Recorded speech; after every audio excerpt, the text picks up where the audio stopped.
Hello बच्चों, चलिए प्रश्न को देखते हैं। कह रहा है कि दर्शाइए कि बिंदु ए जिसके निर्देशांक है 1, -1, 3, बी बिंदु जिसके निर्देशांक है 2, -4, 5 एवं सी जिसके निर्देशांक है 5, -13, 11 संरेख है। तो दिए गए प्रश्न के लिए हमारे पास जो मुख्य अवधारणा है, यदि हम इस प्रश्न के लिए मुख्य अवधारणा देखें तो दिए गए प्रश्न के लिए मुख्य अवधारणा यह है कि मान लीजिए तीन बिंदु है ए बी और सी। यदि ए बी सी संरेख है, यदि बिंदु ए बी सी संरेख है, तब ए बी ए बी जो सदिश है और उसका क्रॉस लेंगे बी सी सदिश से, तो ये शून्य होना चाहिए। तब हम कहेंगे कि बिंदु ए बी और सी संरेख है। अब देखिए यहाँ पर बिंदु ए दिया गया है, ए बिंदु का निर्देशांक दिया गया है यहाँ पर 1, -1, 3। बिंदु के निर्देशांक यहाँ पर दिया गया है 2, -4, 5। और सी बिंदु के निर्देशांक दिए गए हैं 5, -13, 11।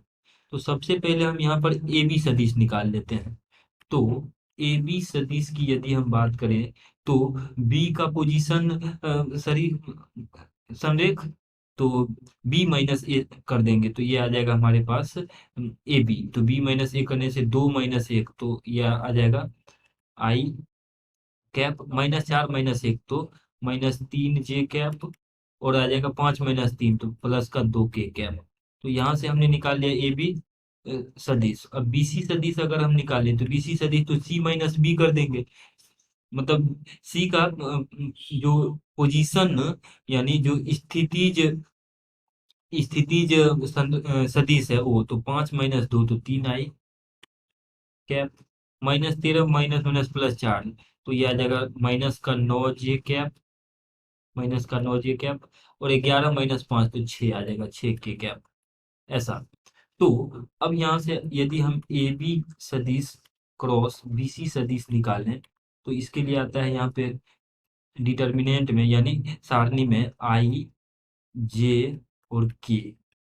और यहाँ पे दूसरे पंक्ति में लिखेंगे 1, -3 और 2। 1, -3, 2। और तीसरे पंक्ति में आएगा 3, -9 और 6। इस प्रकार से अब इसको सरल करते हैं तो यह आ जाएगा आई गुना।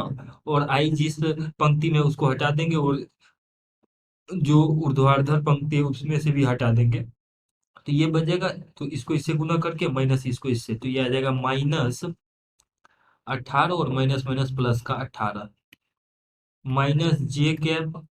उसी प्रकार से यहाँ पे करेंगे तो 6 - 6 करना पड़ेगा। 6 - 6, 6 - 6 इसलिए क्या है तो 1 गुना 6 और 3 गुना 2 तो 6 आ जाएगा। जोड़ के कैप गुना, यहाँ से हम करेंगे तो ये आ जाएगा -9, यहाँ से +9। इसको सरल करेंगे तो ये आ जाएगा शून्य। हर जगह से ये भी शून्य हो रहा है, ये भी शून्य, ये भी शून्य। तो इस तरीके से देखा कि A B cross B C जो है वो शून्य के बराबर आ रहा है। अर्थात हम कह सकते हैं कि इसीलिए ए बिंदु ए बी और सी संरेख है। और यही हमें दिए गए प्रश्न में साबित करना था। तो इस प्रकार से हमने देखा मुख्य अवधारणा की मदद से कि बिंदु ए बी और सी जो है वो संरेख है। आशा करते हैं कि इस प्रश्न का हल आपको समझ में आया होगा। धन्यवाद।